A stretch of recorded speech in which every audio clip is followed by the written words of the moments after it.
Bueno, ahora sí vamos a empezar. Buenas tardes nuevamente.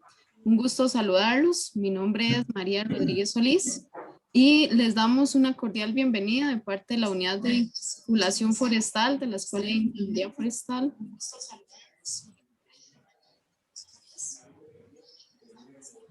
Espérense un momentito.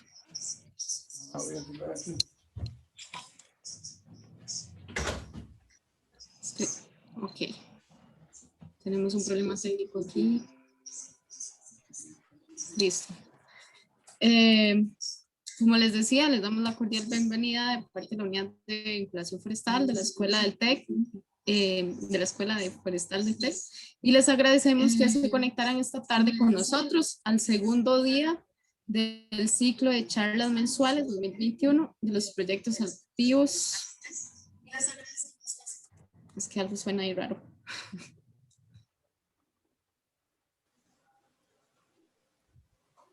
Listo, disculpen, se está metiendo un ruido externo.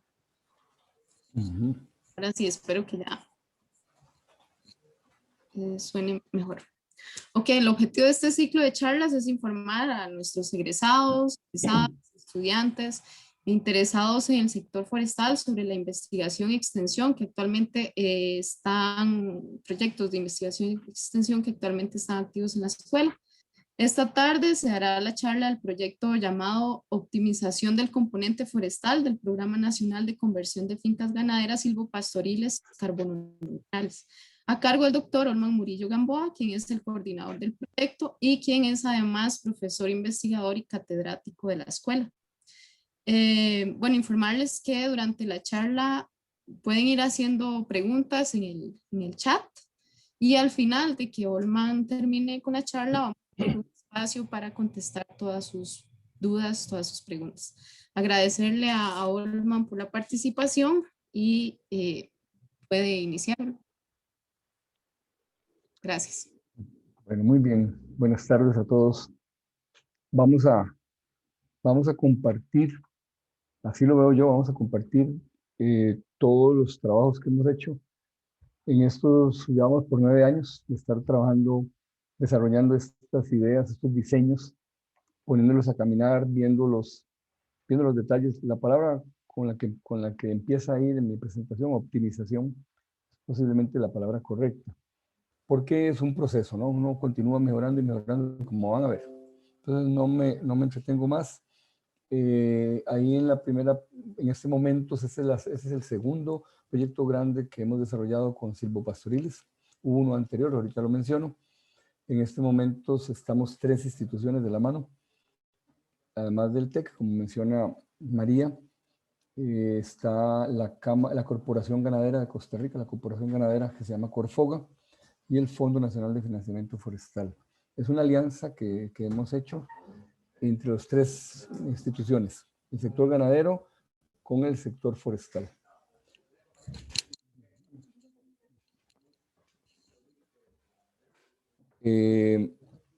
Bueno, acá, ahí estamos los participantes.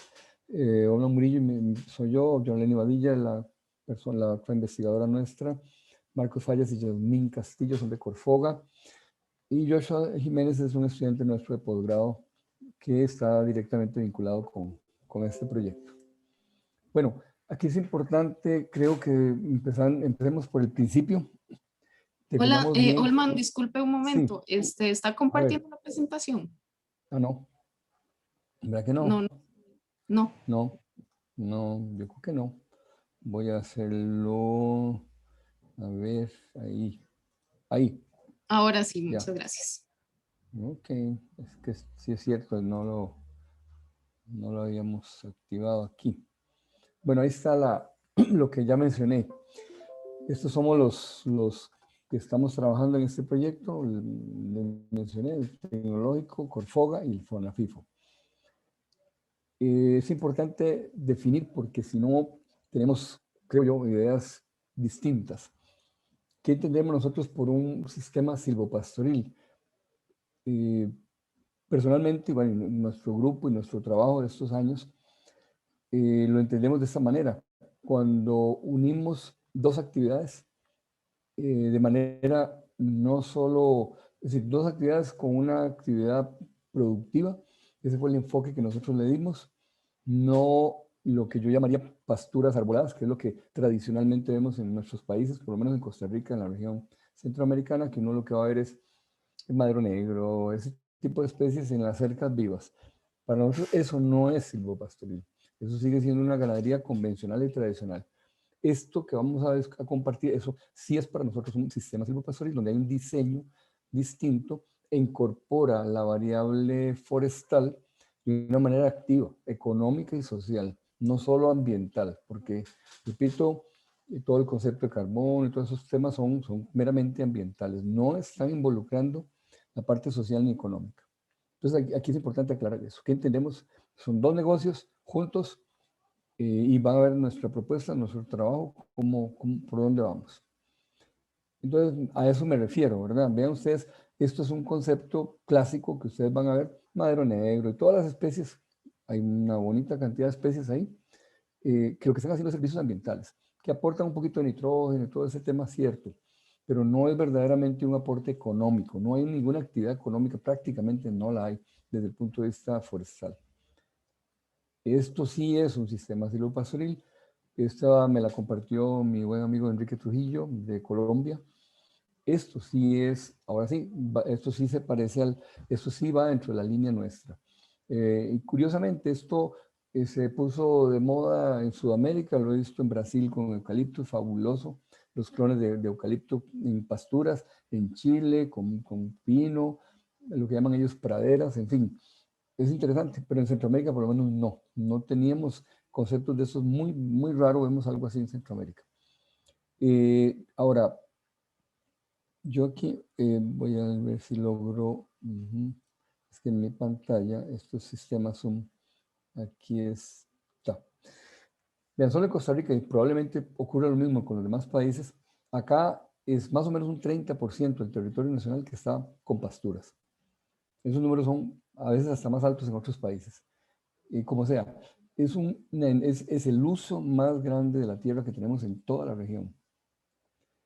Algunas experiencias positivas que hemos venido recogiendo en Costa Rica, por ejemplo, en Ojancha, la gente es una región del país, en el Pacífico Seco, donde tenemos una actividad forestal, ya hay una cultura forestal bastante fuerte, probablemente en la región del país donde hay más cultura forestal, donde la población tiene una actividad económica asociada a la forestería desde hace ya bastantes años. Entonces uno ve la teca, la gente siembra teca en linderos de caminos, en linderos de las fincas, ya acercándose al concepto que queremos compartir. Ya aquí sí tenemos una variable económica. Aquí ya la teca sí tiene objetivos, además de embellecer y ver bonita la finca y marcar las líneas divisorias, produce plática y de la buena. El modelo anda por acá. 3 líneas de árboles. No es por casualidad que se ha llegado a este tipo de diseños. Todo tiene una razón de ser en esta vida. Este sistema de tres bolillos, como muchos de ustedes saben, es el que espacialmente logra introducir más, aprovecha mejor el terreno.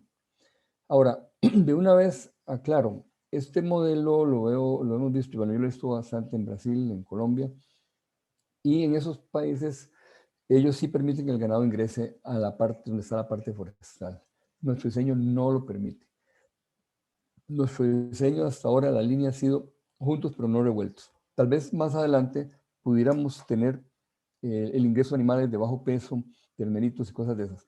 Pero la gramínea es una planta extremadamente eficiente. Nadie le gana una gramínea.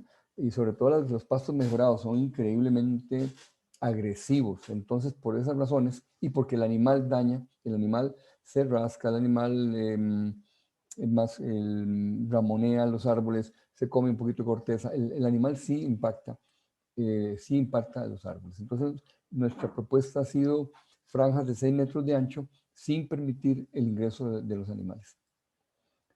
Esto, a ver, nosotros lo empezamos formalmente un esfuerzo, ahí están los actores, los que participamos.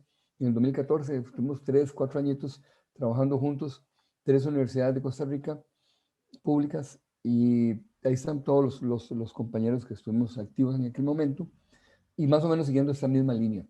Previo a esto, debo mencionar que hubo unos 2, 3 añitos de experiencia en las fincas del Colegio Agropecuario San Carlos, el mejor colegio del país, para aquellos, por si alguno no se acordaba. Ahí tuvimos, ellos tienen 2 fincas grandotas en San Carlos, zona norte, y ahí hicimos los primeros diseños. Precisamente no fue aquí, sino fue en el colegio, en el famoso Agro. Ahí hicimos unas primeras experiencias, vimos el concepto funcionando, luego vino este proyecto, ya lo pusimos a caminar a mayor escala y ahí hemos venido avanzando, como les voy a compartir. Y entonces ahí empezamos con esta idea, vean, ese fue el diseño, que repito, por ahí del 2010, por ahí más o menos empezamos con esto. En hileras, franjas, son franjas de 6 metros de ancho, los árboles van en 3 bolillos y van distanciadas más o menos, no menos de 50 metros. Pueden ser más que eso, ¿verdad? Eso dependerá ya de cada finca, si tienen sistemas de rotación o no tienen sistemas de rotación de animales. Y preferiblemente, si uno puede, pero yo siempre le digo a la gente, uno se acomoda a la finca. En líneas, ojalá que estas franjas sean en dirección este-oeste, porque hay menos sombrío. Pero uno se acomoda a la finca. Si no es posible hacer esto, entonces simplemente distanciar más entre franjas. 50, 60, eso es relativo, lo hemos definido así para poder, el sistema más intensivo es pensado en 2 franjas por hectárea y esto ya permite sembrar, cultivar una bonita cantidad de madera en esas franjas, como van a ver ustedes los numeritos. Bueno, ese primer diseño nosotros lo hicimos, entonces, como ya dije, son 6 metros de ancho, en 3 bolillos. En esos 6 metros de ancho, en ese espacio reducido, si ustedes lo ven, voy a volverme un poquito, si ustedes lo ven, si dijéramos que longitudinalmente yo le estoy pidiendo prestado al componente ganadero de producción animal, le estoy pidiendo prestado 6 metros, si solo hago una franja, es un 6%. Si hago 2 franjas, es un 12%. En aquel momento el proyecto fue, y lo que quisimos investigar era si en alguna medida esto disminuía la capacidad de carga, la capacidad de producción animal, y los resultados fueron muy positivos, no hubo prácticamente reducción.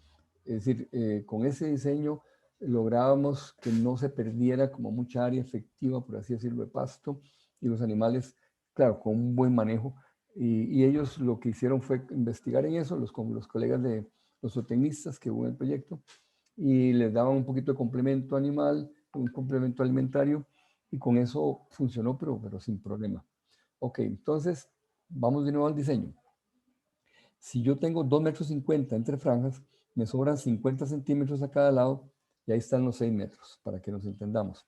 Entonces hay una cerca 50 metros, perdón, 50 centímetros aquí, y hay una cerca 50 centímetros aquí abajo.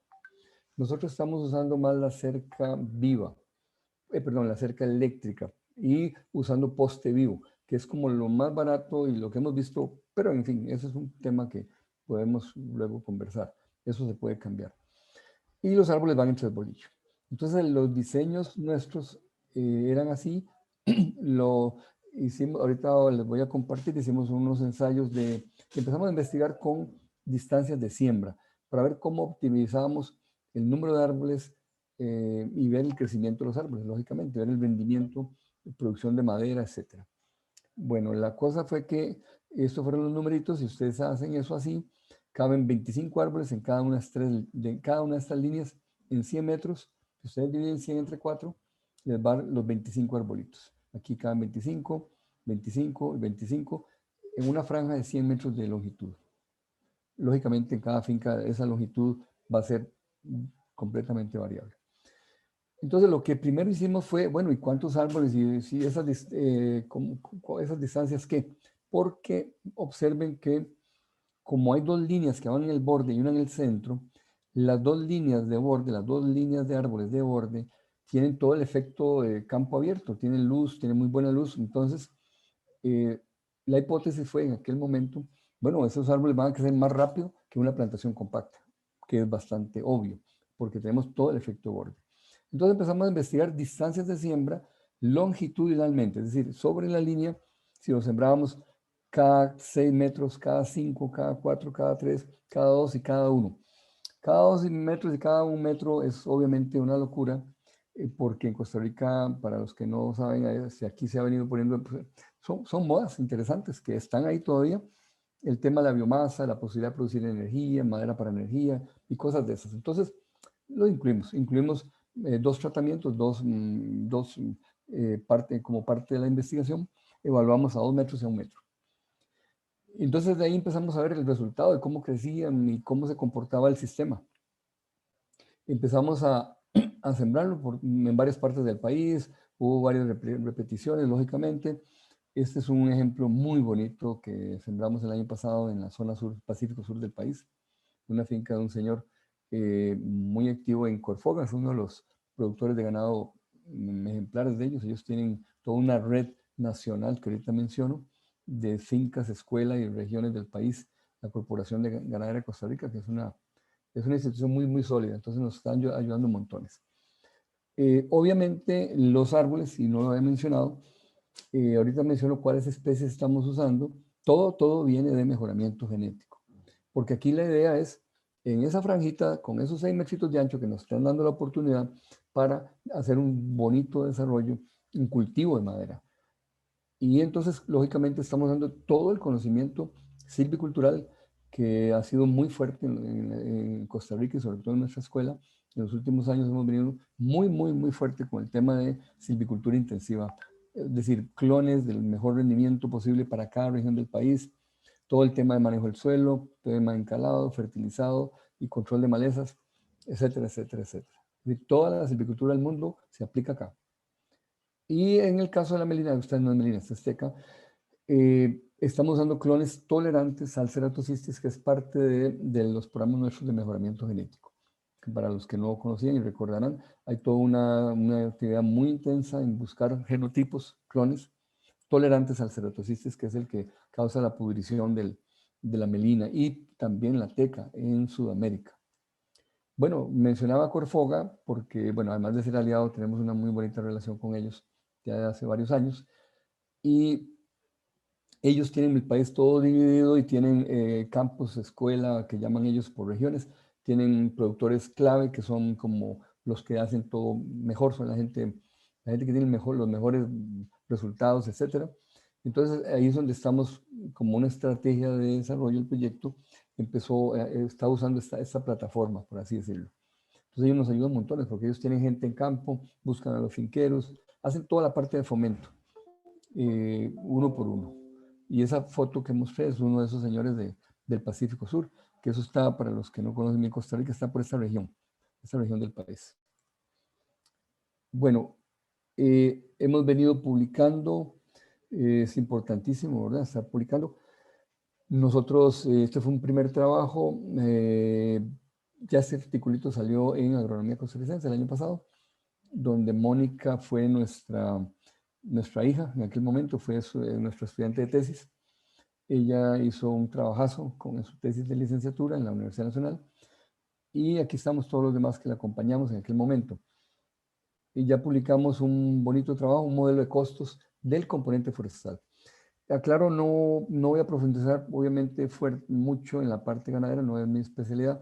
Para eso trabajamos en cooperación con Corfoga y con los compañeros de Zootecnia. Ellos son los que nos aportan toda la parte técnica de ganadería. Este es otro artículo que ya se envió a publicar en la revista de la escuela, nuestra revista Curú, la revista forestal mesoamericana Curú. Ahí está, me imagino en estos momentos en revisión. Aquí ya hicimos análisis financiero porque tenemos modelo de costos, tenemos ya algunos rendimientos esperados, algunos resultados tenemos.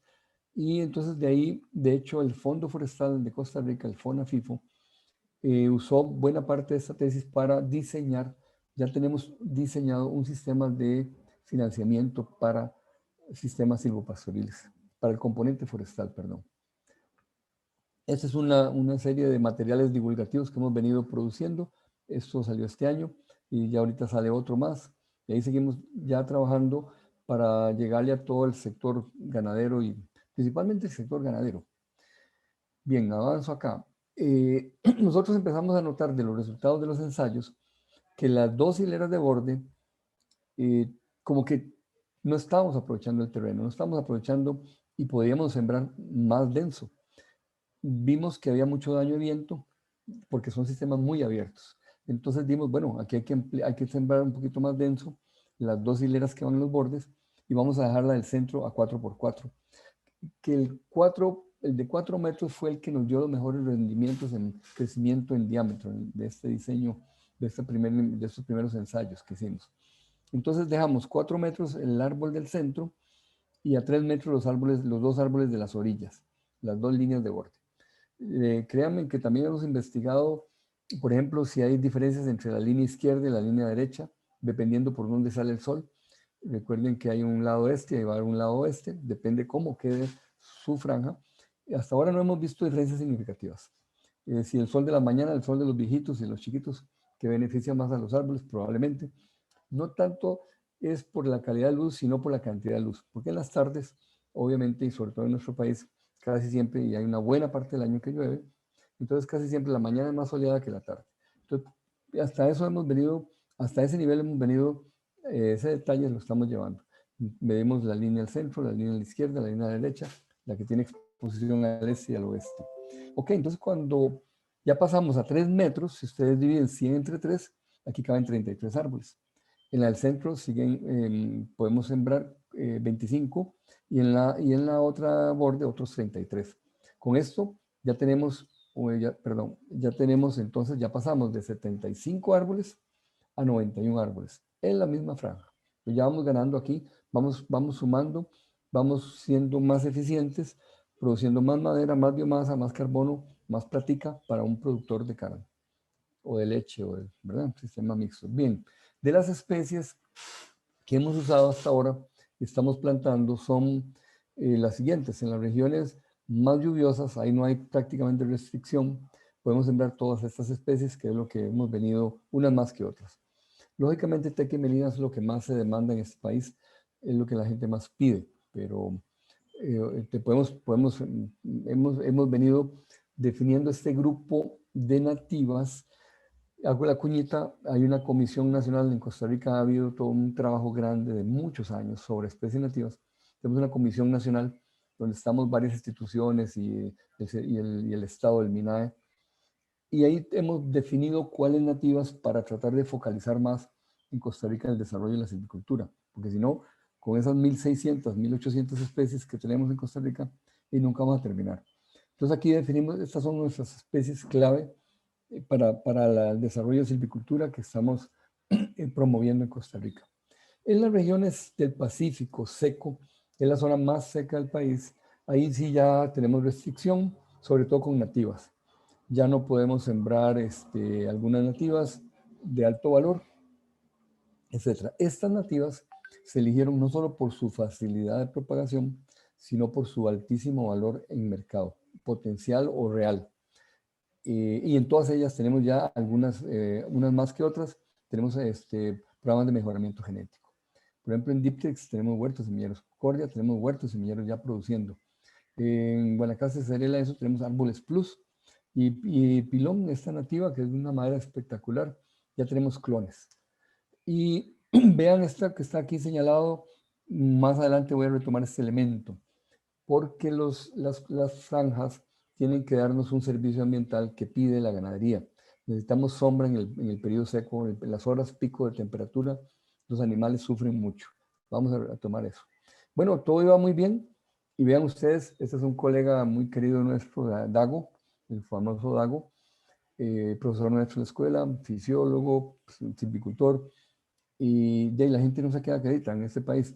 Y Dago empezó a probar por qué no sembrar 2 árboles en lugar de 1, como se siembra en café, como se siembra en algunos cultivos. Entonces, y él lo hizo con melina, lo hizo en una zona, él tiene una finquita en esa zona norte del país, y le fue muy bien. Y me mandó fotos y dijimos, bueno, probemos, hagámosla, me suena muy lógico y pongámoslo a caminar. Entonces, modificamos una vez más el espaciamiento, vean lo que hicimos. Entonces dijimos, bueno, vamos a devolvernos a los 4 metros entre árboles en los bordes, pero en lugar de 1 sembremos 2. Están separaditos entre ellos por 1 metro. Entonces, de este árbol que está, vamos a ver, de la parejita, entre esos 2 hay 3 metros. Con el siguiente hay 1 metro. Y así continúa. Entonces, con este diseño, ya está en campo, entonces los comparto, solo que están pequeñitos, tienen 1 año y cosas así.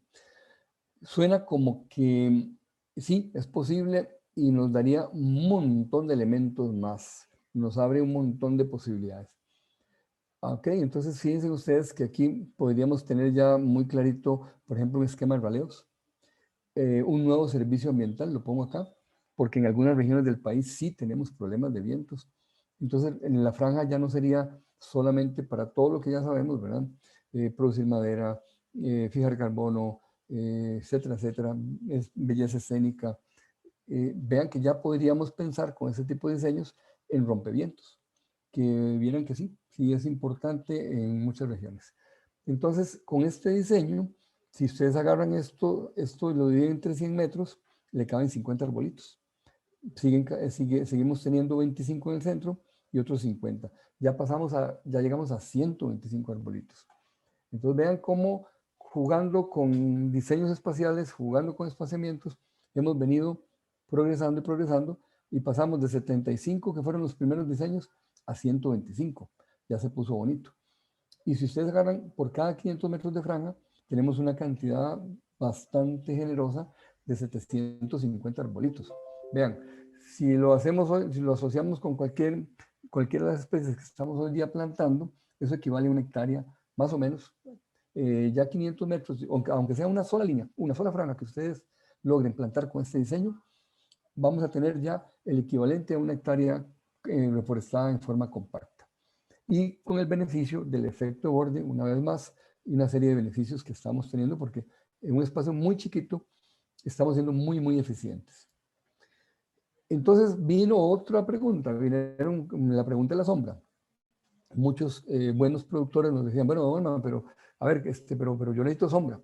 Y la tecla melina me bota la hoja en el verano. Entonces, y todos sabemos muy bien, ¿verdad? Todos, sobre todo en el mundo ganadero, es un tema muy, muy conocido, el famoso shock térmico, que reduce el crecimiento en peso, que reduce la tasa de preñez, todo lo que hemos venido aprendiendo de los colegas de ganadería, ¿no? Es un tema muy, muy, muy conocido por el sector ganadero. Entonces empezamos a decir, bueno, ¿y por qué no modificamos un poquito el diseño? Por qué no ese enfoque tan productivista con el que empezamos? ¿Por qué no lo abrimos un poquitito más el modelo? Y entonces dijimos, bueno, cada 3 parejitas vamos a sacrificar y sembramos un árbol cuyo objetivo es producir sombra permanente, sea un perennifolio. Entonces ahí entran varias especies. Aquí entra la Acacia magnum, aquí entra esa nativa que es el pilón. La Acacia magnum, la ventaja nuestra es que puede crecer tanto en el Pacífico como en el Caribe, o en las zonas húmedas. El pilón no, el pilón pide más agüita. Sí, sí podemos sembrar pilón en el Pacífico, pero no en el Pacífico seco, seco. Y además dijimos, bueno, seamos más amplios todavía, porque mucha gente quiere en la finca ayudar un poquito a la conservación, quiere también ver la finca bonita, que hay un árbol que tiene flor muy, muy bonita, etcétera, etcétera, etcétera. Otras razones ambientales, otros servicios ambientales, y perfectamente, no hay ningún problema con el diseño, podemos pensar en un arbolito de esos, digamos, otro arbolito que no pensando en producción, sino en servicios ambientales. Y perfectamente lo podemos acomodar, cada 12 metros metemos uno de esos. Ok, y entonces, pero hay otro elemento más que no me hemos mencionado. Esta línea segmentada, si la pueden ver, es donde va la cerca eléctrica. La cerca eléctrica hay de varios, ustedes pueden hacerla de muchas maneras. Pueden hacerla desde ¿verdad? Con una varilla de construcción hasta que es muy barato, o lo pueden hacer con como cerca viva, es decir, un estacón de madero negro, un estacón de jiñocuave, cualquiera de las especies que conocemos muy bien en el país. Entonces, esos árboles pueden ser cerca viva, también van a dar un poquito de sombra. Entonces, no es tan cierto que queda sin sombra durante las horas pico y en los periodos secos, sino que si pensamos bien este diseño, repito, en la cerca eléctrica, ahí podemos sembrar arbolitos vivos que nos den sombra todo el año. Bueno, vean los trabajos que están en estos momentos activos. Ahí tenemos elementos de tesis de estudiantes de posgrado o de grado. Estamos, por supuestísimo, la primera pregunta es cuánto crecen, cómo crece cuánto crece el diámetro, cuánto crece en volumen, cuánto es la producción real de madera que tenemos. ¿Con cuántos árboles llegamos a carbono neutralidad? Es una pregunta que es recurrente, es posiblemente la pregunta motivadora de toda esta, una de las preguntas motivadoras fue esta. ¿Por qué no mezclar especies? Vean, esto se pone bonito. ¿Por qué no hacer mezclas? ¿Por qué estamos pensando de una manera tan rígida y solamente tener teca, una franja de teca, otra melina? ¿Por qué no mezclar con nativas, por ejemplo? Por ejemplo, el cedrela, que tiene problemas de psipila, ¿por qué no sembrarlo en el centro? Cada número de árboles sembramos un cedrela, ¿verdad? ¿Por qué no asociar leguminosas? Estas dos son leguminosas nativas. Está también el almendro, que es leguminoso. ¿Por qué no? Estas son de copa amplia. La ponemos en el centro para que los árboles de los lados la obliguen a crecer un poquito más recta, a que no produzca tanta rama, a que no se desarrolle esa copa de una forma tan ancha o tan amplia. Temas de mejoramiento genético, que en tecas sí los hemos trabajado, sí tenemos clones de teca identificados que toleran más el viento, es un tema con un altísimo control genético, necesitamos eso porque son árboles, la franja del árbol es un árbol expuesto al viento, entonces hay que pensar en ese tipo, en ese árbol desde el punto de vista de mejoramiento genético, por supuesto. ¿Cuál va a ser nuestro árbol plus? Tiene que ser un árbol número uno que tolere el viento, ojalá que tenga un tipo de rama distinta, una copa, queremos que sea de una copa más estrecha, no tan amplia, que tenga una rama corta, en fin, lo que hemos venido viendo ya y empezando a orientar el mejoramiento genético para llegar a desarrollar ese tipo de árbol. Distancias de siembra, mejoramiento, diseños espaciales, lógicamente podemos seguir trabajando por lo que ya mencioné, podemos todavía de forma creativa seguir pensando en otras formas de producción. Y el reto, todo hasta ahora ha sido desarrollado hasta los 1000 metros más o menos, 800 metros, de 0 a 800 metros. Pero tenemos las zonas altas y medias del país. Entonces ahí sí, probablemente empecemos este mismo año con una primera experiencia, zona más de lecherías, en el caso de Costa Rica, y ahí hay que cambiar de especies, lógicamente. Aquí hay que empezar ya a modificar cuáles especies porque ya no podemos seguir con ese grupo. Ahí entran bien los pinos, el ciprés y el pino. Vamos a ver qué otras especies. El cedrela funciona bien en Costa Rica hasta 1500. Entonces ahí vamos a ver cómo le hacemos con zonas altas. Una vez más, vean, esto es toda una silvicultura nueva, por lo menos para Costa Rica. Toda una línea distinta, nueva, muy, muy interesante, muy bonita. Y una vez más, señores, tenemos más del 30% del país en estos temas. Aquí está, esto está en Buenos Aires, en Pacífico Sur del país, uno de los productores de Corfoga, uno de los productores de estrella de Corfoga, don Gilberto Rojas. Aquí, con él sembramos en el centro melina y en las dos orillas teca. Lógicamente, la melina dispara rapidísimo. Él lo hizo al revés. Creemos que eso no va a ser una buena idea. Probablemente esta sea una mejor idea. Él lo hizo de las dos maneras, perdón. Siempre con el mismo diseño. Entonces, estas líneas son los bordes, son las que van sembradas más en parejitas y separados por 3 metros cada parejita. Y en el centro van a 4 metros. Entonces, esto puede ser que sea funcional. Vamos a ver si la agresividad de la melina no opaca un poco el crecimiento de la teca. Vamos a ver qué pasa. Eso está caminando ya, tiene como un añito estos ensayos. Rápidamente, el sistema de financiamiento, para el que quiera conocer un poquito más, el FONAFIFO fue muy generoso, basado en las tesis de Mónica, empezó a diseñar un paquete de financiamiento. Esos son los números, así a grosso modo, nos dan 3.500 colones por árbol, que esos son casi $6 hoy día. Yo lo actualicé a cómo está el dólar hoy, que en Costa Rica sabemos que se está moviendo un poquito para arriba. Entonces, mucha plata, nos están dando mucha plata, yo creo que es mucha plata. Con este dinero da para pagar los arbolitos, limpiar la franja, hacer las cercas, mantenerla limpia y probablemente para algunas mejoras que necesita el sistema para que funcione. Por ejemplo, llevarles agua a cada uno de los repastos cuando es un sistema de rotación. Eso está previsto ahí, se puede y alcanza el dinerito para eso. O sea, no es solo para el componente arbóreo, también se entiende y se acepta que pues para que eso funcione, el ganadero tiene que hacer los apartos y tiene que meter agua en cada aparto, ¿verdad? Entonces, esos temas están aquí metidos y da para eso. Y nos lo dan en tractos de 3 años. Lo bueno es que nos lo dan al inicio, en el año 0, al año 1 y al año 2. Y luego entra el famoso PSA, Ellos mismos internamente hacen el trabajo, hacen la gestión interna de un departamento a otro que está en la misma institución. Entonces ellos llegan y al año 3 revisan cuánto carbono hay, revisan si no hubo muchísima mortalidad. A veces lo hacen con base en el número de árboles en vivos y ellos analizan cómo se ha comportado la franja y empiezan a hacernos esto es un premio, ¿verdad? Para el caso, por el servicio ambiental que ha otorgado, que ha generado la franja en esos 3 años. Entonces nos dan la mitad y la otra mitad nos la dan al año 5. No alcanza para los 3.500 por árbol, pero sí más de la mitad se amortiza. Por tanto, ese crédito, que es un 5%, que es muy bajo, muy bueno, y nos vean que nos dan 3 años de gracia. Entonces coincide este primer pago, el PSA, para que pague los intereses y vaya de una vez cancelando buena parte de ese crédito. Y si en ese año, depende de la especie, hay un raleo, prácticamente se cancela el préstamo, prácticamente. Entonces, por ahí es donde hemos venido tratando de cuadrar el modelo financiero con lo realista, con los posibles ingresos y el comportamiento de la franja. Para que la idea de esto es que el FONAFIFO nos da el recurso, el dinero se invierte en la plantación y llega un momento en que se cancela todo y la parte buena, que sería cuando el árbol sigue creciendo, ya quedó libre y tenemos plática para un productor, ¿verdad? Entonces, ok, ahora sí, ya casi me quedan unas 4 laminitas. Quiero aquí ya ahora ir un poquito más de detalle. Veamos numeritos de carbono y de volúmenes. Recordemos que ya el diseño que estamos usando, nosotros ya prácticamente solo ese estamos usando.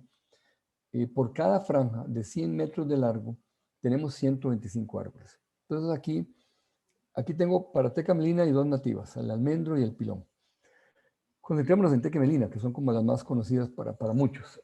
Bueno, la teca en este diseño estamos proponiendo, se puede lograr al año 4, estamos proponiendo al año 5. ¿Para qué? Para tener un diámetro un poquito más interesante y que tenga aumentar el valor a ese material. Y hacer un primer raleo en melina es al año 3, como bien sabemos, y de esos 125 árboles eliminamos uno de cada parejita. Serían 25 y 25. Recuerden que cada línea tiene 50. Si eliminamos 25 de cada una de esas dos líneas de borde, serían 50 árboles. Pero aquí pusimos un modelo un poquito más conservador. Estamos diciendo que árboles, algunos se mueren, algunos no tienen ningún valor. Eso es perfectamente posible. Eliminamos un 15% de los árboles, de los árboles no tienen valor o tienen defectos o son horribles, no valen nada. Son leña. Solamente entonces de esos 50 nos quedarían 42 arbolitos con algún valor de mercado. Eso nos genera esa cantidad de volumen por hectárea. Aquí está en metros cúbicos. Obviamente la melina es la supermelina, ¿verdad? La melina es sumamente agresiva. Todo eso está basado en modelos de crecimiento. Hemos usado los modelos convencionales que tenemos en el país, que cada año se ajustan y se ajustan, que los hemos venido optimizando y afinando en los últimos 5 o 6 años. Hemos venido con unas bases de datos ya cada vez más sólidas, todo clonal, por supuesto. Todos estos son clones y el pilón. El almendro es semilla de huerto semillero mejorado. Y todo viene con números de modelos que hemos venido publicando en los últimos años. Entonces, son numeritos bastante buenos. Vamos a ver un segundo raleo al año 9 en el caso de la teca. La melina al año 5 no hay raleo, sino cosecha. La melina máximo 6 años hay que cosecharla en Costa Rica. Si no, bueno, por las razones de su tremendo vigor y su tremenda capacidad de crecimiento, esta melina clonal tiene un rendimiento fabuloso. Entonces, el modelo con melina acaba acá. Un raleo al año 3 y se murió al año 5 o 6, más o menos, depende de la región. Pacífico posiblemente 6, Caribe y zona norte 5 años. En los numeritos de melina los tengo registrados entonces como una cosecha final. Son estos que están aquí en amarillo. Ese numerito calza acá. Y si una cosecha final, estamos hablando de 15 años. Vieran que los datos que llevamos hasta ahora de crecimiento de teca, que es la que tenemos más datos de este diseño, anda cerca del 10% más rápido que en plantación compacta. Por ahí anda. Sí está creciendo más rápido, sobre todo los bordes, que era algo esperado.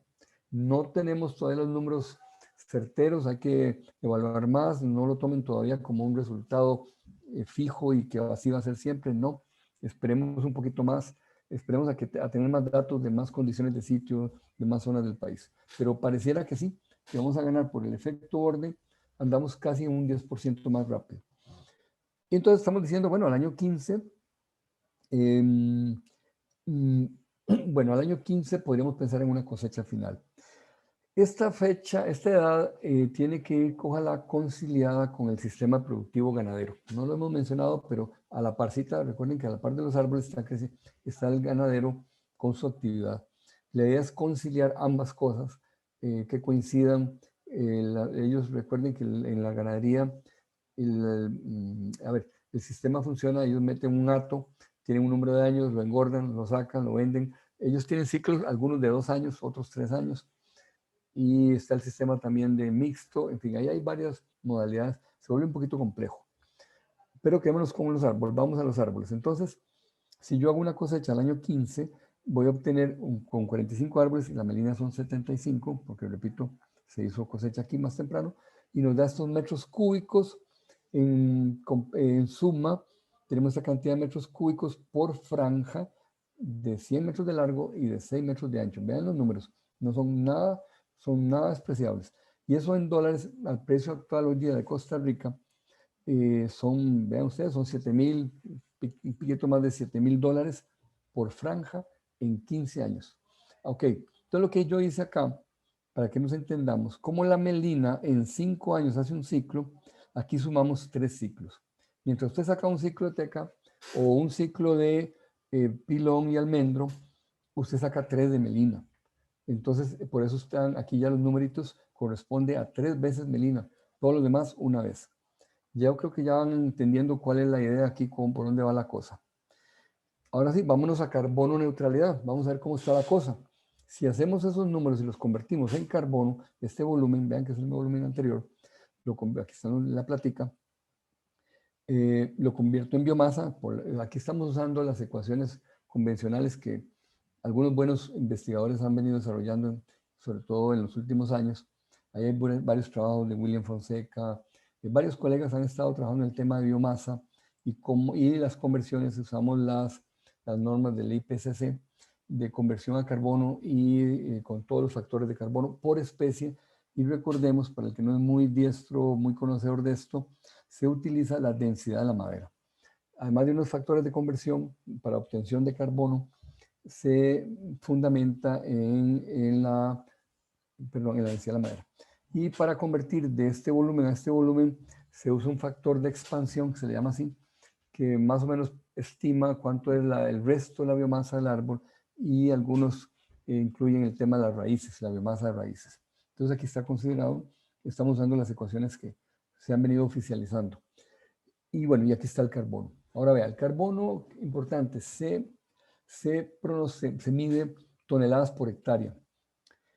Y si ya lo vimos entre los 15 años, entonces este es el aporte de toneladas de carbono por hectárea por año por especie.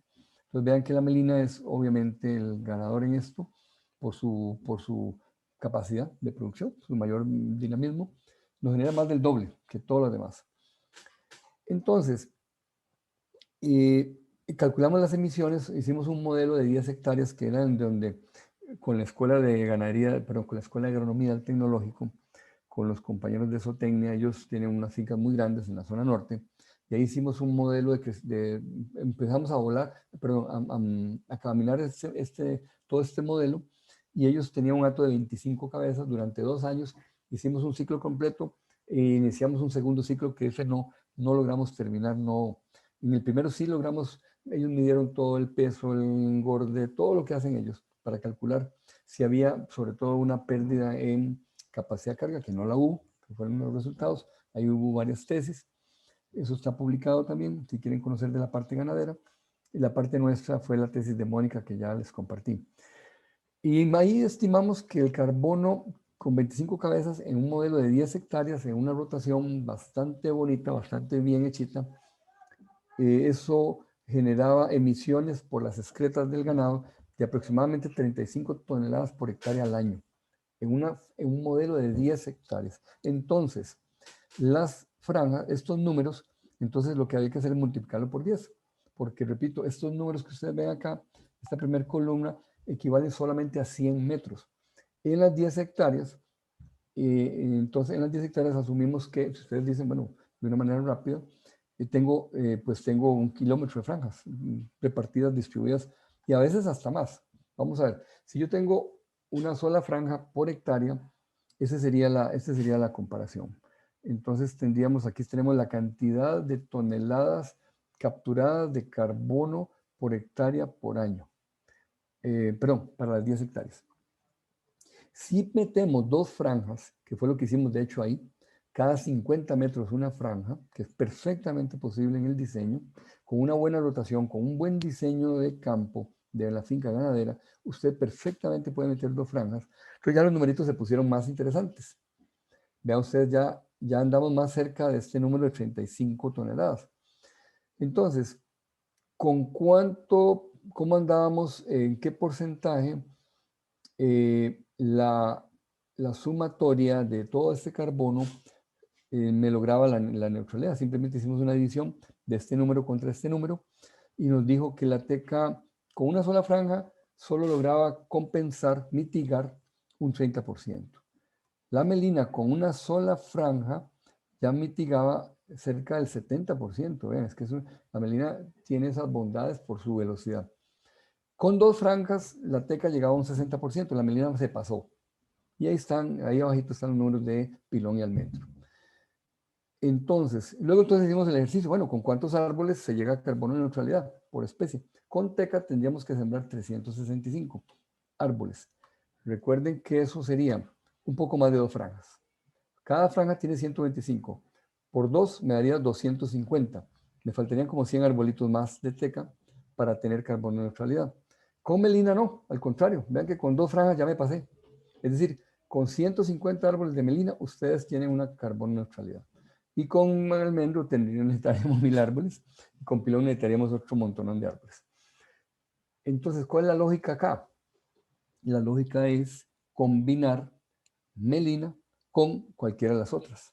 Es decir, yo puedo tener en un sector de la finca, en algunas franjas tengo melina, en otras tengo teca, o en otras tengo almendro, y puedo combinar perfectamente especies y puedo no tener, yo podría tener un porcentaje con melina, lógicamente más de la mitad debería tener melina, si queremos carbono neutralidad, y si todos estos números son ciertos, ¿verdad? Todos estos son números bastante sólidos, bastante robustos, sin embargo, siempre hay detallitos que vamos a ir afinando con los años. Pero por aquí anda una primera ya estimación bastante buena, bastante revisada. Un poquito más arriba, un poquito más abajo, no importa. Lo cierto es que la melina sí lo logra, con 2 franjas, la teca le falta un poquito. Y el resultado, la respuesta es, señores, hay que combinar teca con melina. Más razones. La melina nos da flujo de caja. Como expliqué hace un ratito, cada 5 años tengo primero un ralevo al 3 y una cosecha al año 5.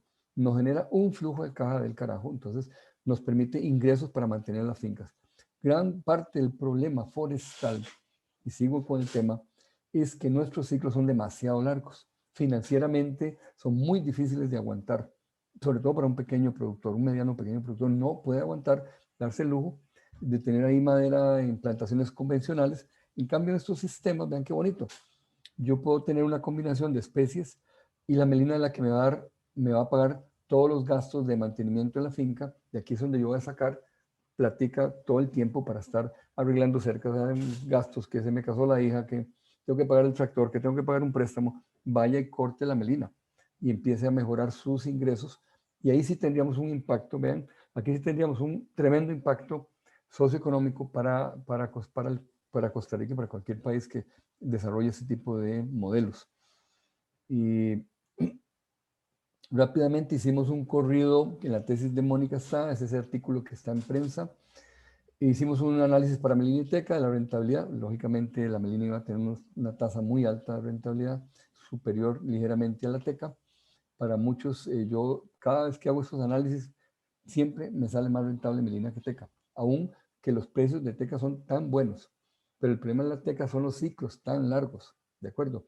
Y la teca ha venido bajando en los últimos 3, 4 años, los precios de teca se han venido bajando montones y no nos reciben el primer raleo. No es sujeto de exportación con esos superprecios la teca de menos de 8 o 10 años prácticamente. Entonces, queda para un mercado nacional. Entonces, definitivamente la melina es una ganadora, es la especie estrella, que la que deberíamos privilegiar más. Combinar creo que es una buena idea. Estos números, perdón, están en este paper que esperamos sea publicado este mismo año, pero vieran que el modelo costo lo hemos vuelto a revisar, lo hemos venido optimizando, hemos venido bajando costos.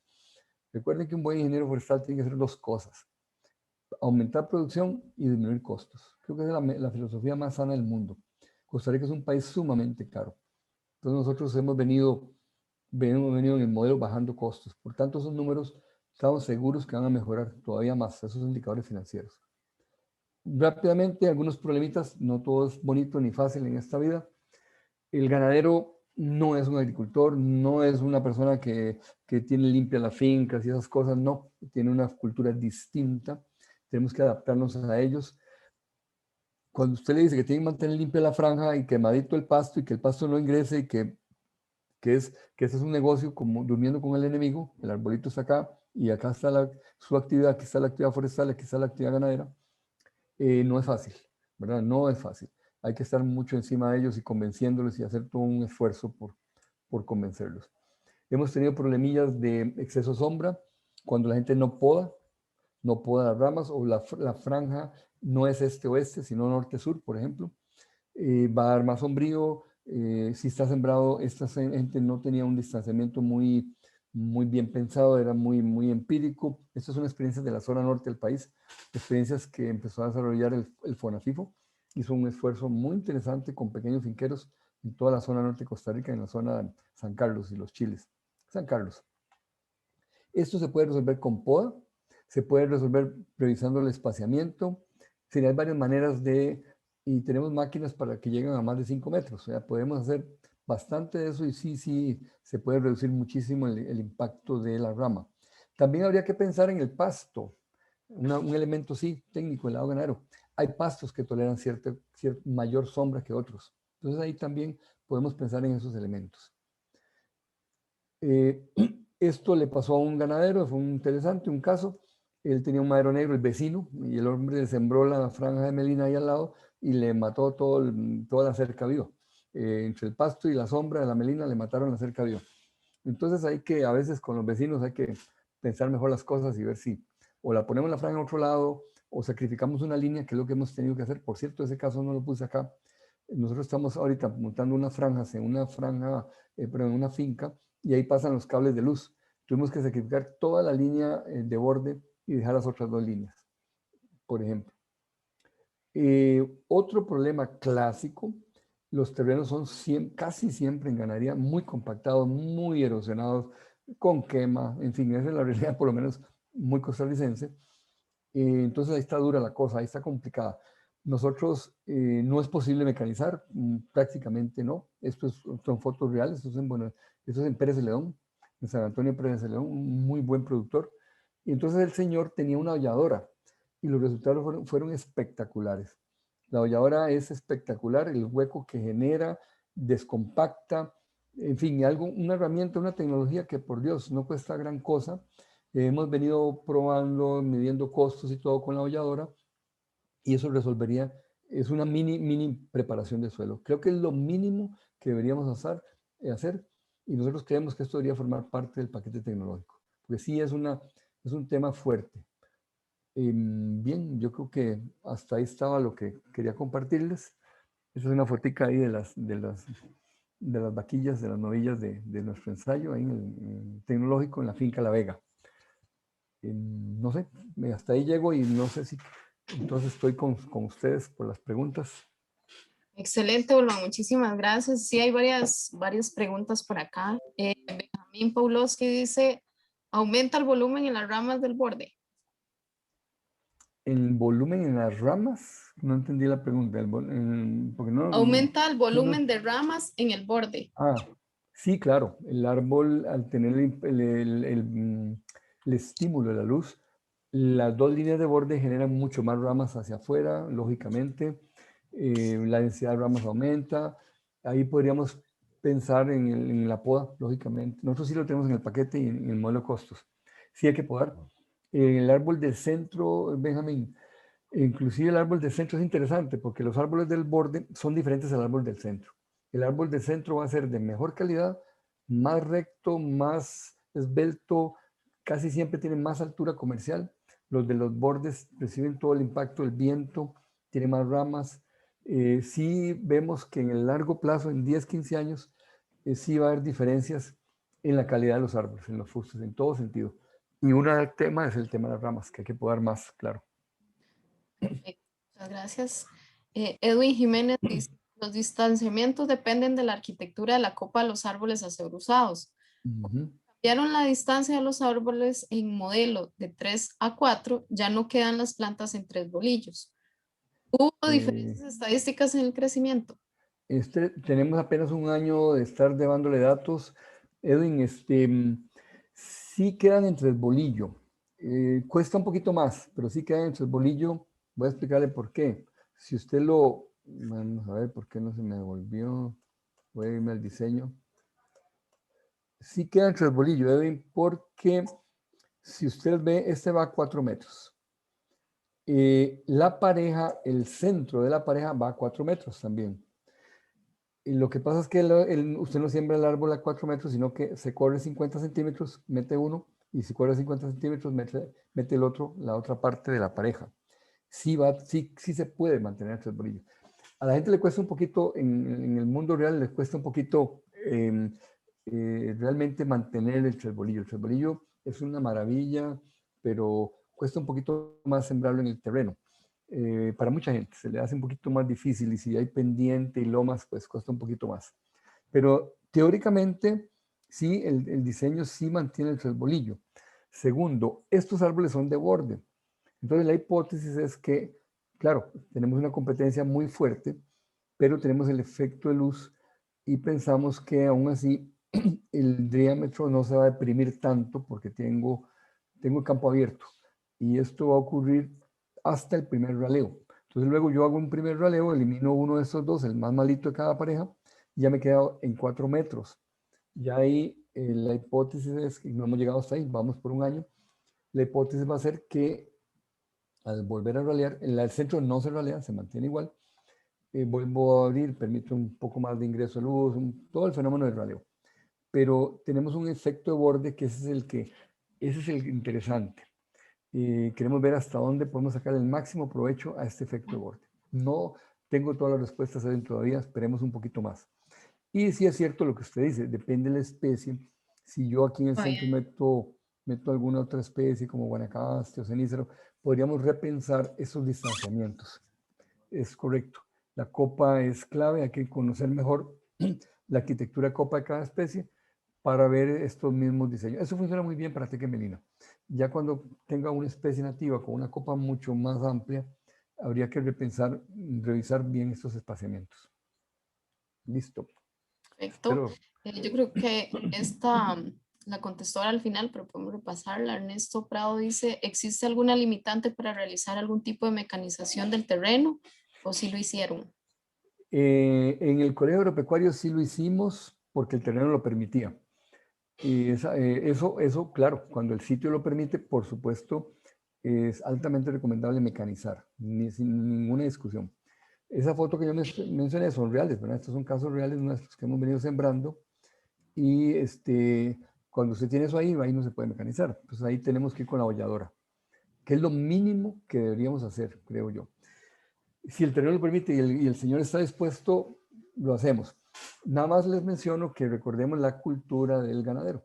Un ganadero, y cuando ya uno le dice, mire, hay que preparar terreno, esas cosas, a veces no les gusta mucho. Entonces, es un tema que si el Señor lo permite, lo hacemos. Nosotros siempre lo motivamos a que lo haga, pero no es tan sencillo. Y sobre todo cuando uno tiene terrenos así, pues ahí prácticamente no se puede. Stefan Bryan pregunta, ¿cuáles especies y nativas recomienda para sistemas silvopastoriles en zonas medias altas? Para media altura, digamos ya 1000 metros, 1000, 2000, bueno, depende, 1000 y 1000, vamos a ver. Las únicas nativas interesantes, cederela, el laurel crece, por lo menos en Costa Rica, lo hemos visto en forma natural, más ahora con el cambio climático, 1400, perfectamente 1500. Nosotros tenemos experiencias a 1300 con laurel, con cedro. Cedro crece de forma natural hasta 1500. Esas dos. Luego está el jaúl, solo que es una madera blanca, no muy interesante su madera, no es de muy alta, pero tiene mercado para Costa Rica. Jaúl es el Alnus acuminata, para los que no son ticos. Sí, porque ahí mandan Entonces, saludos desde Bolivia. sí, yo sé. Y Edwin es de Ecuador. Ah, ok. Entonces, a ver, entonces, tenemos cedro, tenemos el laurel, tenemos el cenízaro, aunque ustedes no lo crean, el cenízaro tolera 1400 sin problema, y jaúl, básicamente esas cuatro nativas. Ya hemos hecho esfuerzos grandes en Costa Rica por el tema de especies nativas, y en la medida en que usted sube la altitud, tiene mayor limitación de especies interesantes con valor económico alto. Lamentablemente, ahí tenemos un problema y tenemos que usar coníferas como el ciprés y el pino. Pero podríamos combinar, ¿verdad? Podríamos combinar un poco un concepto productivista con un concepto también de nativas, aunque no sean muy productivas, yo podría tener, claro. El laurel nos ha dado muy buen resultado, el cedro también, es muy rentable. Lo digo porque también tenemos un proyecto con café, y en café venimos sembrando cedro y laurel exitosísimamente hasta 1300, 1400 sin problema. Son dos especies, cordial y ahora, ¿verdad? Con un mercado muy bueno, precio muy bueno y crecimiento muy bueno. Yo me quedaría Perfecto. con esas dos, sí. Ok, ¿qué especie de pino en zonas húmedas y zonas secas recomienda? ¿Hay datos de crecimiento? ¿Hay Sí, efectos de atención? sí hay datos, pero no en silvopastoril. En Costa Rica por lo menos no. Sí tenemos datos. Estamos trabajando con 4 especies de pino. En zonas altas, pino pátula, que es muy rápido y muy bueno también, con una excelente madera. En zonas bajas, hasta 1000 metros, estamos trabajando pino carpa, pino caribea y pino stecunumani. Los tres toleran tanto zonas húmedas como zonas secas.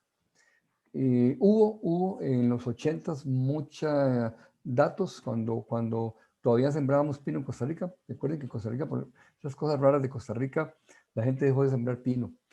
Pero tuvimos alguna experiencia en los 70s y 80s y alguito se publicó y se recuperó. Lo que hemos hecho con los pinos es gracias al apoyo del Banco de Semillas del CATIE y porque conocemos de todos los ensayos que hubo en la región con pino, Pinus tecunumani es el ganador por excelencia, y tenemos procedencias de Pinus tecunumani para zonas más bajas, zonas medias y hasta mucho más de 1000 metros.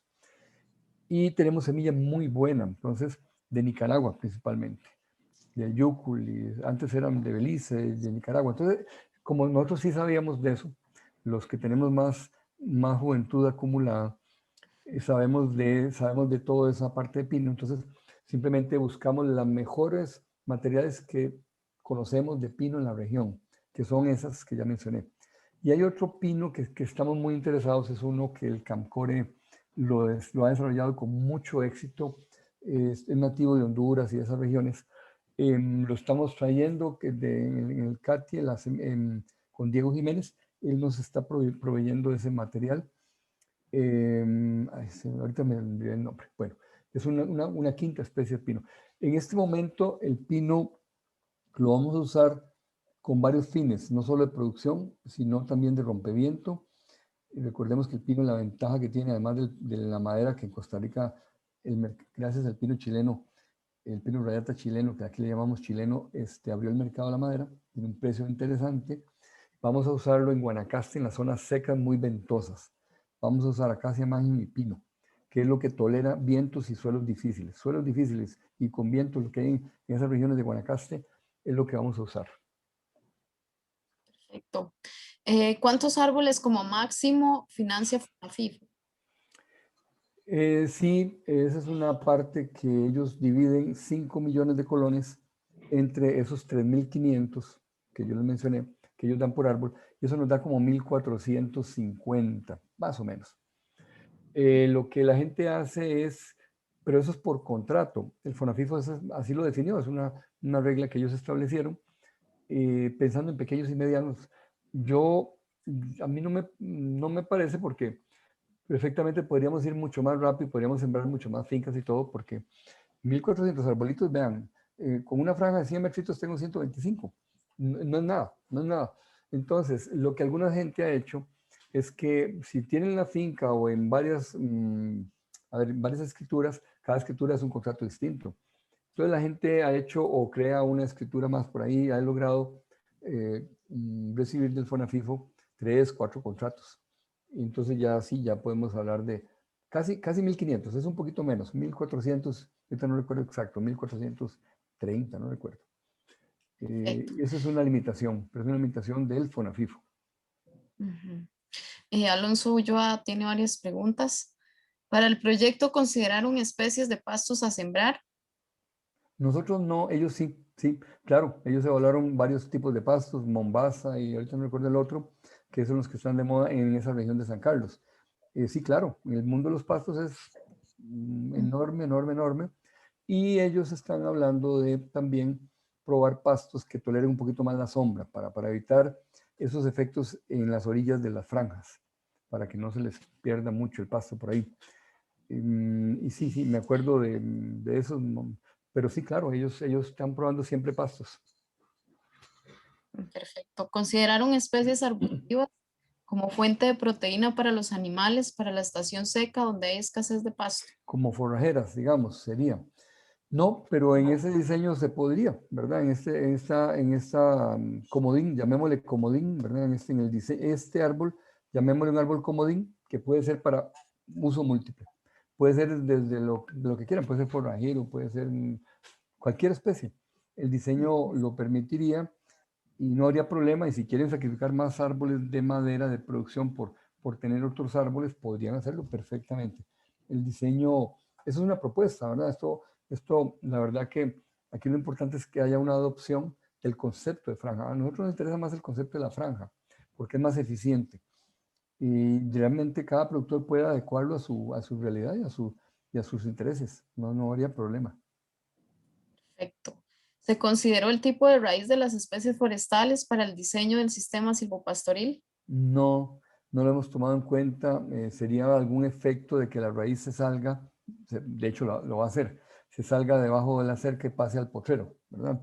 Y empiece a ganarle área o a perder área efectiva el lado del repasto. No lo sabemos en el largo plazo. No lo hemos visto, tenemos datos hasta, vamos por 6 años. Y con teca, no lo hemos visto. Ahí depende de la especie y por ahora no lo hemos visto, repito, vamos por 6 años de datos. Con teca, que es con el que llevamos más datos, más antigüedad. Sí. Ok. Ricardo Luján dice, al año 15 para el almendro y pilón, pues Ajá. diámetro sí me parece factible, pero por calidad de madera tengo grandes dudas. ¿Han, Sí. han vendido o hecho productos de pilón y almendro al año 15? No, pero sí tenemos ensayos con 10 años de ambas dos. Roger Moya, el doctor Moya viene trabajando mucho, mucho con el tema de propiedades de la madera, Ricardo. Roger está, precisamente ahorita estamos haciendo unos raleos de 8 o 9 años de pilón y él tiene de 10 años de almendro y evalúa, como usted bien lo conoce, Roger evalúa todo, ¿verdad? Evalúa todas las propiedades y de momento le digo que por lo menos propiedades físicas y mecánicas, cero problemas. Dice que el almendro, y eso lo hemos medido varias veces, desde los 4 años por ahí, ya tenemos densidades de 0.75 en almendro. Es decir, desde el punto de vista físico y mecánico, para uso estructural, esas dos maderas son espectaculares, sin ningún problema. El único problema que sí podría haber, habría que ver, es si usted quiere, es el tema del duramen, ¿verdad? En pilón, por ejemplo, el pilón tiene ese color lindo, rojizo. Probablemente si estamos cosechando árboles muy temprano, entonces ahí probablemente no tengamos esa madera tan vistosa y bonita, el color bonito del pilón, ese marrón. Ahora, en el modelo de costo, Ricardo, pero en el modelo de producción y de dinero que yo puse ahí, lo que hicimos fue ponerle el valor de la madera, el primer ralevo a todas, incluyendo la teca, para tarima, de precio de 60, 70 pesos, que es lo que se está pagando hoy día en tarima. No pusimos un valor alto como los conocemos que tienen esas especies, ninguna, ni la teca, ni el pilón, ni el almendro, le pusimos tarima.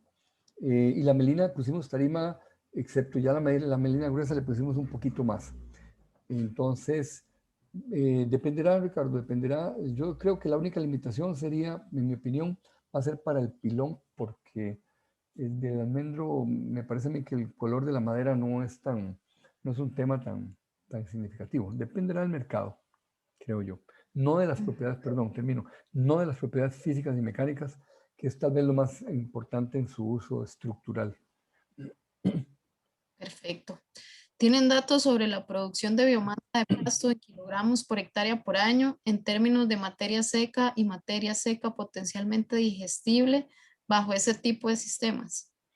No, los colegas, cuando se les llevó bastantes datos, ellos no hicieron esa parte, ellos llevaron crecimiento de los animales, llevaron mucho la parte nutritiva, no trabajaron el pasto, sí trabajaron el componente animal, fue el que más le dieron, más fue las tesis que hubo en aquellos momentos. Ahí estuvo la gente de la UCR, del SINA, ¿verdad? El Centro de Nutrición Animal, y estuvo la gente de agronomía nuestra del TEC.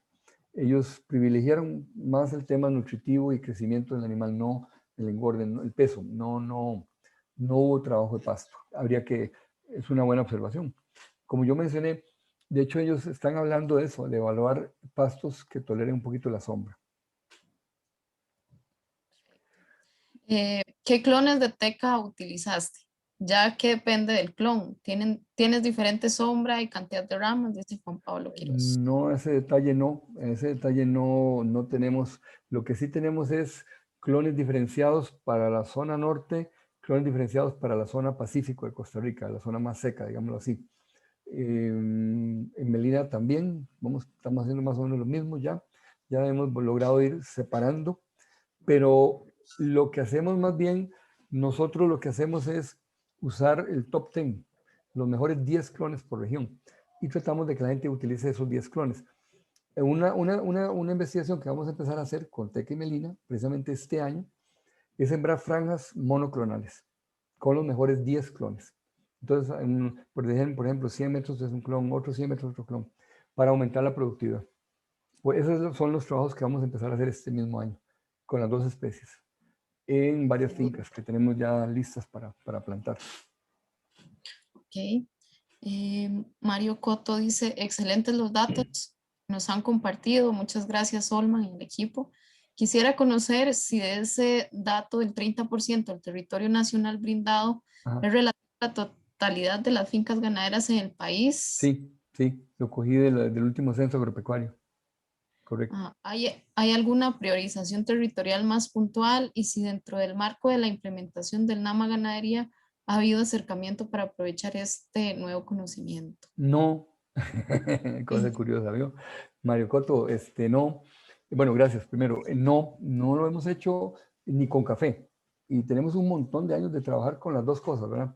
Tenemos un proyecto que tal vez usted conocía con café, con el café y con cooperativas de café.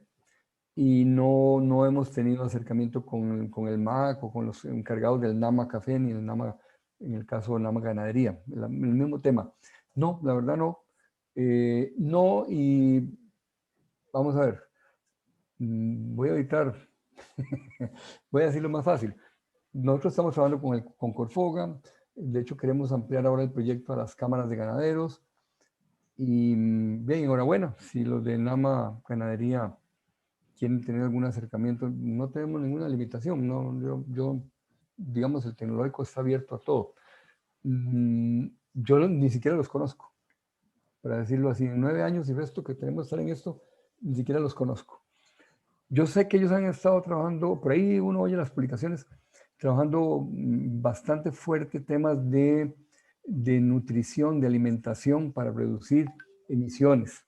Ellos han trabajado temas de pastos. Ese tipo de cosas he visto que han hecho aportes tratando de reducir emisiones. Lo que sí yo no comparto, y eso sí lo digo así, no comparto es cuando ellos dicen que con solo eso es carbono neutral. Yo así he visto, por lo menos en los medios de comunicación, que sabemos que los medios de comunicación, sobre todo en Costa Rica, no son como muy confiables. Ellos alegan que con eso ya están llegando a la carbono neutralidad. Yo tengo absoluta certeza de que eso no es posible. Si no metemos la incorporación del árbol, estoy absolutamente, casi 100% seguro, no vamos a poner 100, vamos a poner 90, porque no he medido esa parte del carbono. Yo sí he consultado, por ejemplo, el componente pasto, qué papel juega en cuanto a emisiones y en cuanto a, perdón, no emisiones, fijación de carbono. Y todos los colegas me han dicho, mire, eso es un tema, se maneja a nivel neutral en cuanto a la medición de captura de carbono del pasto. Porque yo dije, claro, el pasto debe capturar cantidades astronómicas de carbono. ¿Y cómo es la cosa aquí? Porque recordemos que el sistema silvopastoril son tres grandes elementos. El componente arbóreo, el componente ganadero y el componente del pasto. Se nos olvida el pasto. Y ese juega un rol interesantísimo. Entonces, yo les he consultado muchas veces y ellos me dicen que por alguna razón no soy experto en el campo, no lo usan, o lo ponen neutral con un valor igual a cero. No he entendido muy bien por qué. Lo que yo sí sé es que sin el componente arbóreo muy difícilmente se alcanza la carbono neutralidad. Definitivamente necesitamos el componente arbóreo para lograr que esas emisiones se igualen, ¿verdad? Perfecto. Por aquí le mandan a decir que no olvide la caoba para zonas bajas, que es parte de la lista priorizada de nativas. La caoba para mí por lo menos nunca ha estado priorizada, ¿verdad? Tengo varios problemas con caoba, muy lenta, muy lenta. Pila. Y yo, además del epsipila, correcto, muy bien, María, más que cedela, inclusive, bueno, entonces la caoba, el problema que tengo con caoba son dos. Uno, muy lenta, sí lo tenemos, de hecho, a ver, yo tenía una foto ahí con caoba. Nosotros sembramos caoba en la finca, en los ensayos que hicimos en el tecnológico, en la finca La Vega. Eugenio Corea, cuando eso estaba muy activo, y yo los invité, yo invité a los colegas de la UNA, y Eugenio Corea sembró caoba, como es obvio, y es propio, él es el experto en caoba, sembramos caoba. Muy lento, y de ahí está bien, pero los numeritos de carbono y todo no son muy interesantes. Y el otro problema que yo le veo a la caoba, para terminar ese tema, es una nativa de muy alto valor, pero a veces la gente piensa que si usted siembra montones de área con caoba, toda la va a vender a ese precio. Eso no es cierto, eso no ocurre así. El mercado es muy pequeño, es un mercado, ¿quién puede pagar ese precio por caoba, verdad? Si ustedes hacen esa pregunta, realmente no es una madera que usted va a vender como la teca, que tiene un precio muy alto y se vende en volúmenes grandes. Eso no ocurre con la caoba. Si ustedes quisieran verlo desde el lado económico. Yo lo estoy viendo más del lado de crecimiento y de producción y de carbono. No es tan interesante. Habría que combinar, pero podríamos sembrar un finquero, pues, si quiere tener caoba, pues obviamente yo lo que le recomendaría es que siembre caoba, los clones que tiene la UNA, y siembre pues algunas franjas, pero no toda la finca, porque no lograríamos los numeritos para carbono neutralidad con caoba. En modelos de ganadería donde no se utilizan animales adultos, por ejemplo, producción de novillas lecheras, ¿será factible eliminar la cepa y dejar al animal interactuar con el árbol cuando alcance cierto tamaño? No entendí muy bien, perdón, María, no lo entendí muy Ok, bien. digamos, en lugar de utilizar animales adultos, ya vacas Ah, o toros, sí. ¿verdad? Es utilizar novillas lecheras, novillas, un poco Ujú. más, que será factible eliminar Claro. y dejar que el animal interactúe con el árbol. Ah, que ingrese a la franja, ya. Exacto. Bien, fíjese que casi todos, yo casi no recuerdo un solo de los finqueros ganaderos que quieren que el animal entre ahí. Y aquí yo tengo varias preguntas.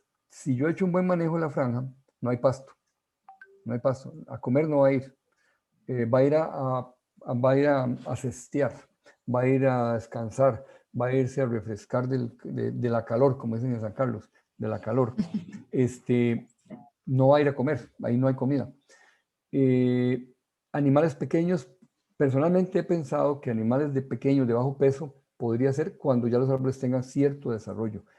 A partir de cierta edad, cuando ya el árbol ya disparó, ya creció, sí hay compactación, sí hay ramoneo, solo hacer daños van a llegar ahí los benditas vaquitas. Entonces, pero, a ver, como me dijo un buen amigo, abre tu corazón, Olman. Sí, yo creo que se puede evaluar, nunca al año 1, ni 2, ni 3, creo que por ahí, como esas fotos de Acacia Mansion que estaban ahí en Colombia. Depende también de la especie, claro. Y ¿y cuánto tiempo? Ahí podríamos empezar a ver cómo manejamos esto. Y animales de bajo peso, definitivamente. Animales ya de mucho peso, yo creo que sí habría mucha compactación, sí habría impacto y eso haría perder crecimiento. Claro. William Vázquez pregunta, si los turnos cortos como Melina son los de mejor precio, ¿qué opina de esta nueva especie que está promoviendo ONF, FONAFIFO y ONS para estas especies de la Paulonia? No sabía que la ONF lo estaba promoviendo y el FONAFIFO, desconocía. Yo lo lamento. Yo también. Yo lo lamento mucho, ¿verdad? Yo creo que eso no es un camino correcto. Yo creo que uno debe promover una especie cuando tenga números certeros, buenos números.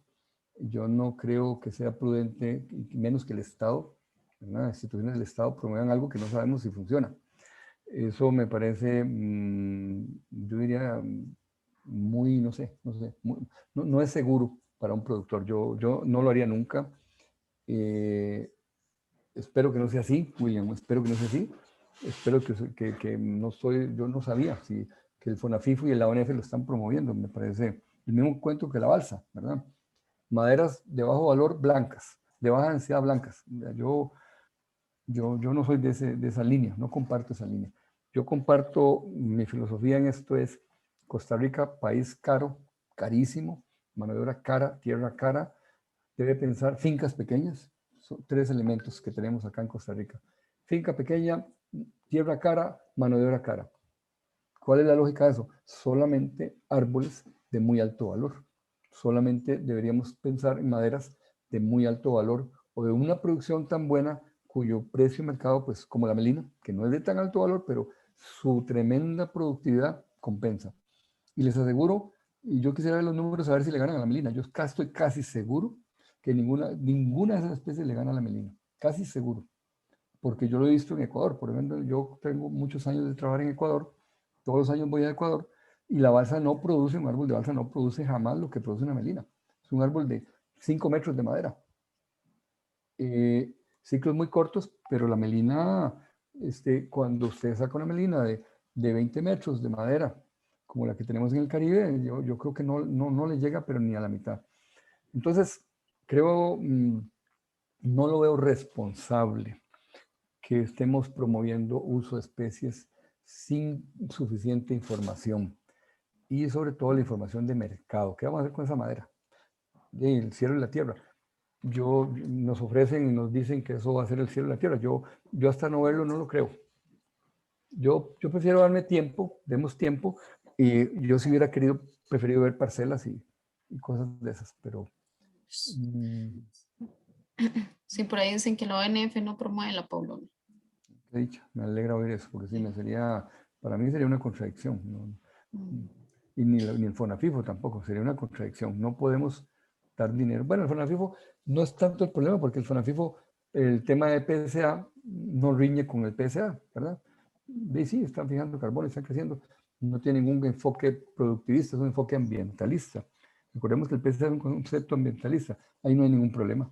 Pueden sembrar balsa y paulonia y no sé, y chayotillo y cualquier cosa. Eso lo permite el PSA. Pero en producción no. Por aquí dice que mañana hay una charla de Paulonia y Balsa de la ONF. Mm, sí, De- qué pena, yo tengo gira. Ok. Ya la última pregunta. Olman, ¿me puedes desglosar los datos de ingresos para rotación de Melina? Me llama la atención que son muy similares a los de Teca. ¿Cuál es el precio proyectado de venta de la Melina? 70 en estos momentos para tarima, la pulgada. La buena noticia es que ante la escasez enorme que tenemos de madera en Costa Rica, la Melina va a ser nuestro caballito de batalla, ¿verdad? Vamos a tener una escasez como de 4 o 5 años. Una escasez enorme, enorme de Melina. Ya este año está. El precio está subiendo. Pusimos 70 a la Melina.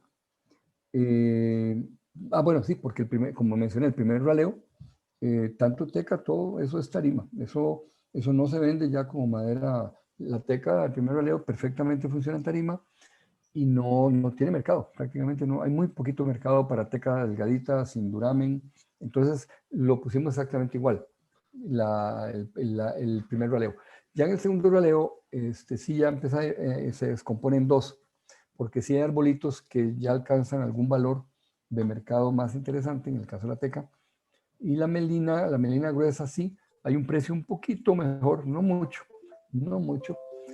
Para melina gruesa, cuando ya estamos en 25 o 30 centímetros, hay un poquito mejor de precio.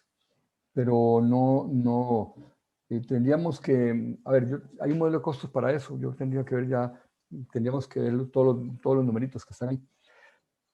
Pero sí se han llevado muy finos, esos números son muy, muy finos, sobre todo para melina. Tenemos una base de datos muy grande con melina en los últimos 5 años, que con gusto compartimos, no hay ningún problema con eso. Excelente. Hay un comentario que dice, en términos de pasturas, se está hablando de pastoreo regenerativo y carbono negativo debido al estímulo de la producción de raíces y actividad microbiana. No conozco, Es un no comentario. conozco y ese es un mundo grande, grande, ¿verdad? Mucho, mucho. Ese tema es central en esto. Aquí necesitamos hacer un buen trabajo con pastos, definitivamente. Perfecto. Bueno, por ahí dicen que la charla de mañana es un espacio informativo nada más. Yo creo que más que charlas, yo quiero ver números, quiero ver plantaciones de 5 años, de 3 años, no sé. Antes que dar charlas, yo quiero ver plantaciones. Un día campo en San Carlos, para no ser tan negativo en esto. Sí, hubo un día campo este año que hicieron la FONAFIF o la ONF con Paulonia en San Carlos. Yo no pude ir, de hecho ni fui invitado, ni muchos no fuimos invitados. Esas cosas raras se hacen así en el sector. Y lo hicieron en la zona norte. Y aparentemente sí, ya iban como por 2 años. No lo sé, no lo sé. Creo que es importante dar espacios, tener información buena, es lo que necesitamos. Perfecto. Bueno, Olman, agradecerle de parte de la unidad de vinculación por esta charla tan informativa y que aporta tanto al sector y a todos los participantes y las participantes. Igualmente, muchísimas gracias por conectarse. Informarles que durante todo el año vamos a estar haciendo este tipo de charlas sobre resultados de proyectos de investigación y extensión que tienen activos la VIE, entonces son todos bienvenidos y bienvenidas. La grabación va a quedar en el Facebook Live de la unidad de vinculación, también la vamos a subir a YouTube, si acaso quieren buscarla o nos pueden escribir al correo de la unidad de vinculación y con todo el gusto ahí les pasaríamos el video. Muchísimas gracias y buenas noches. Buenas noches a todos, muchas gracias y que mi glorioso equipo herediano hoy gane. Perdón, no, estábamos en otra cosa.